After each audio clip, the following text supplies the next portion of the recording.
My take on the cave paintings is they were the first graffiti. Anyway, good evening. I'm glad you put up with us messing around with the technology to get everything ready for you. Thank you for coming, and I also wanted to thank everybody who put this festival on for having me here. I think it's a great thing that colleges do to focus on literature and comics. And I know we're all here for one reason. I know why I'm here for the same reason. We all love to read. I've been reading since I was 5 years old. Stories told me so much about how to live from so many points of view. Stories are how I've come to understand life. The story I'm often asked to tell when I'm appearing in person for signings and at conventions is how I got to be a writer when I used to be a reader.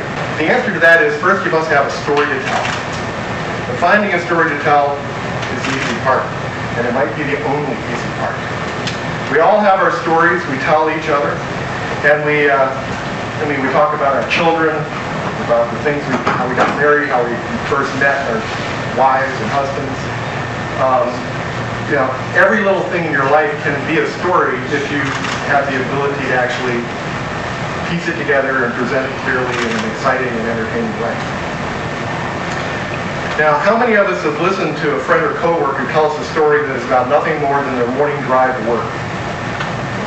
Maybe their drive was a bit unusual. Maybe they saw an accident, or maybe they swerved and missed a deer crossing the road. And if they do it correctly, that's a riveting story, and it'll kill a good 10 minutes around the watering hole. There are people who know how to tell a story about nothing to make it interesting. And I'm not talking about science. You can tell a story about a meal you had, and it can be the most interesting story you've ever told or heard. Everything in our lives is the fodder for a story. So if everything you've experienced in life is the source material, the fodder for a story, then we have to ask the question, what is the mother of the story?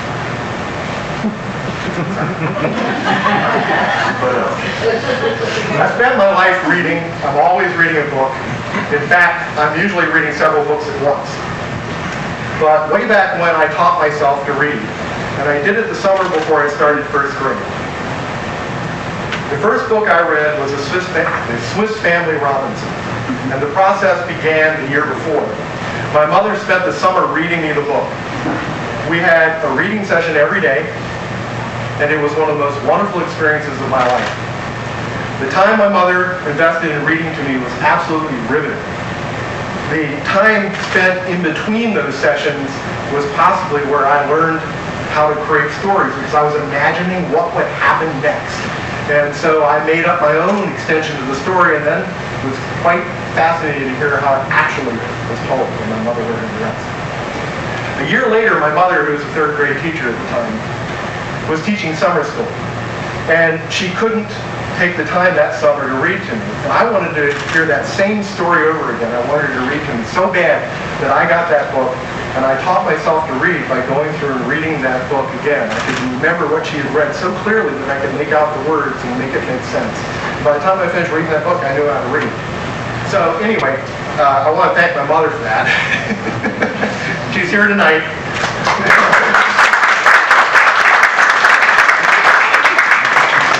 For many years, I was happy to be just a reader, but one day I thought of a story and some characters of my own, so gradually I became a storyteller myself. I've been a reader on both sides of that line. A reader, then a writer. After a career working with other artists and writers at Insight Studios, a studio I have in Baltimore, up in Maryland, working with them as they have struggled to create, I've come to see exactly how a wide group of creators interact and work, and where they get their ideas, and how they take an idea and turn it into something real. We all create in similar ways, I've discovered, although there are unique little differences about each person. I was watching the Black Swan movie. I don't know if anyone has seen that, or if everyone has seen that, but just so you'll know. It's a story about a young dancer who must play both roles in Swan Lake. She must act the parts of both the white swan and the black swan. She has to be the good girl and the bad girl. Now, the movie doesn't approach the dual role as an acting challenge. It approaches it more as a descent into madness, with the dancer living both parts, actually having to live her life the way the role would be played out when she acted. Now, she ends up wrecking her life and her relationships. And based on that kind of betrayal of an artist, I think the average person must believe that artists, writers, actors must all be just a few degrees away from crazy. Having observed it in so many others firsthand, having be a confessed author myself, I have indeed seen some crazy at work, but I think it is a lot more about personal focus. That ability to push all other distractions away and just concentrate on the work and the story. If I'm writing about the Victorian age, I have to convince myself I'm living in the Victorian age. It's where I get all my details and ideas. I need to know what it was like to eat the food, how it was to go to bed in the bed every night and have the bedtime fight. You know, what type of toilet they use. I mean, any of those kind of details makes it more convincing and real to me. So that when I'm telling the story, I can pull from that and project myself into it stronger and hopefully tell the story in a much more convincing way. But even though an author can act crazed at times and be so super focused on something like that, we have to understand that division between reality and fantasy so well that we can pull back out of it, because we need to know that distance between where the reader is and where we are. We have to know how to go to them and tell them everything they need to know to understand the story. So more than possibly anybody I know, people who create like this are probably the most sane people I know. They don't really go crazy. When I was growing up, my parents and my teachers were worried that because of my daydreams and creations, I might have a hard time telling reality from fantasy.